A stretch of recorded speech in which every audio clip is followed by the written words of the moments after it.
I mean, top of that list is an interesting one. Well, there's 3 from Liverpool that stand out.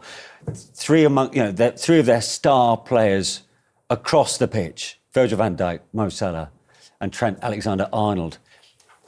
What do we think in terms of this January? Trent Alexander-Arnold in discussions, reportedly with Real Madrid, or if it doesn't happen now, is it almost inevitable something might happen in the summer? I think so.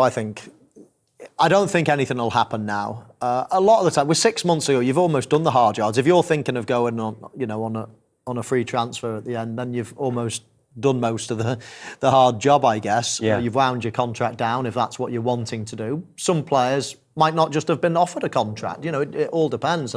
And we always assume that these players that have only got 6 months left on their contract, they're almost rebellious and they're not signed a contract. Some people get kicked out of clubs. Some players, they're not wanted anymore and they'd be desperate to sign. So it goes both ways. If you're in a position of strength, then you take advantage of it. And that's what certain players will do. In my opinion, Trent Alexander-Arnold will stay until, the end of the season. He won't want to miss out on the opportunity of winning a league potentially with Liverpool, and then I think he will go to Real Madrid. The other 2, I think, will stay. If Liverpool were offered 20 million for Trent now in January, would they? Would you take it? If Real Madrid offered 20 million to Liverpool, probably not. Probably not. The one good thing about Liverpool and the Trent Alexander-Arnold situation is they've got a great backup at right back. If Mo Salah leaves, there's nobody that's as good as Mo Salah. If Virgil van Dijk, there's nobody as good as... And I'm not saying, if Trent goes, it won't weaken the side, but they've got a young player that's exceptionally good that could come in and fill his shoes. I don't think they would, though. I think this is so important for them. They're in such a good position. They're at the top of the Champions League. They're at the top of the Premier League. They're in the semi-final of the Cup. The FA Cup's about to start. They're going on all fronts. This could be one of the most memorable seasons ever. I think for the sake of 20 million, let's say, I probably think that they would keep him. Talking of good positions, Salah couldn't be in a more prime position right now with his run of form to negotiate an extended stay at Anfield, right? I mean, it feels like his game's gone up a level to what we've seen in the past, and even then he's been phenomenal. I think we're seeing one of the... If he continues on the form he's showing now, we're looking at one of the all-time great Premier League seasons from a player. I think he's been outstanding. I think he's been some of the difference in a lot of the games. He's making a difference in all the games. And, again, mentioning that they don't seem to be any closer.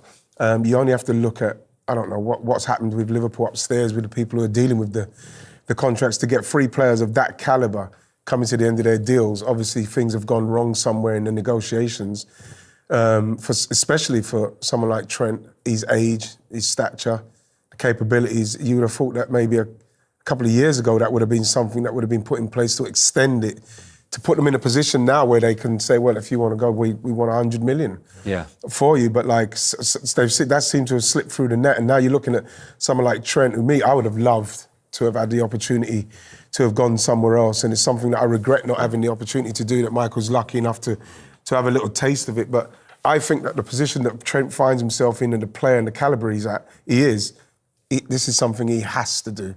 It's not so, he's won everything at Liverpool. I don't think he's somebody that you could say, he's left us and we needed him. I don't think, like Michael, he'll leave this season because he'll want to probably win it again for him if they can. But this is an opportunity that a player like this cannot pass up. You can't pass this up. Do you think, no matter what, do you think it needs to be made clear by the Liverpool board as soon as possible, not let it linger over January, because just to add to the feel-good factor and not be a distraction behind the scenes?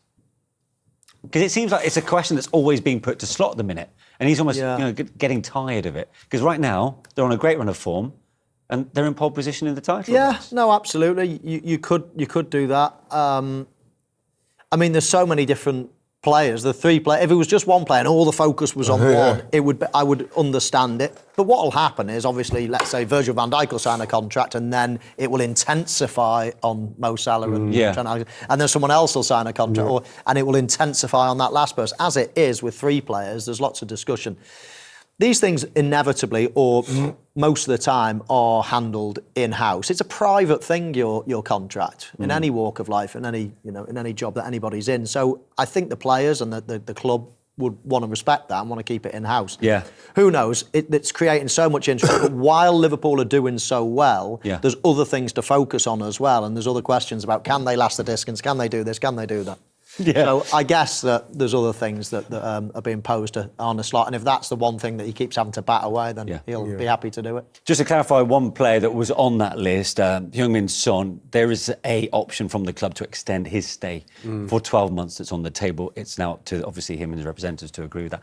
But all this talk of Salah seems to almost have superseded, Kevin De Bruyne could be in a position to discuss a move this month. That it was interesting hearing him, was it the start of this season maybe, talking about Saudi and how it would be ridiculous to have that kind of offer and turn that kind of offer down because he wants, look after his kids and his grandkids. So he turns 34 in the summer, and that's got to come into the thinking, right? Without a doubt, it has to come into the thinking. I think you get to that stage of your career, that age, and those kind of figures, what they're throwing at you, is something that you have to look at. You have to look at those things. Yeah. But there seems to be the fact that Pep might have to go through a wholesale change of playing staff. Yeah. And it might start with players like Kyle Walker or De Bruyne. It feels sensible to me. It feels sensible from Kevin De Bruyne and from Pep Guardiola and Manchester City's to actually probably have this as his last season. He's at that age. Manchester City probably need to start regenerating that area of the pitch. Are they going to be able to match any money that somebody else throws at them? Probably not. He's picking up a lot of injuries nowadays as well. I think that's probably one that might happen in the summer. Do you think this was always going to be part of the plan, or has this season almost accelerated that process? I think with De Bruyne probably always part of the plan, as Wrighty mentioned.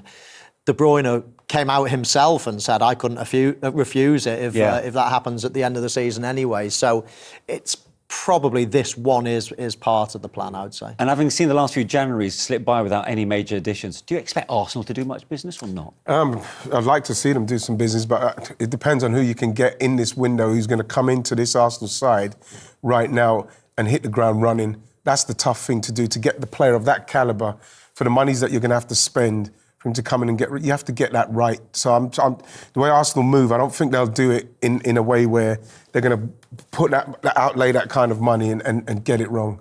Yeah. So I don't see it happening in January. It's easier for a lesser club to do it. There's lots of other players, but these top clubs, you need to find an absolute pearler, and they don't come available often.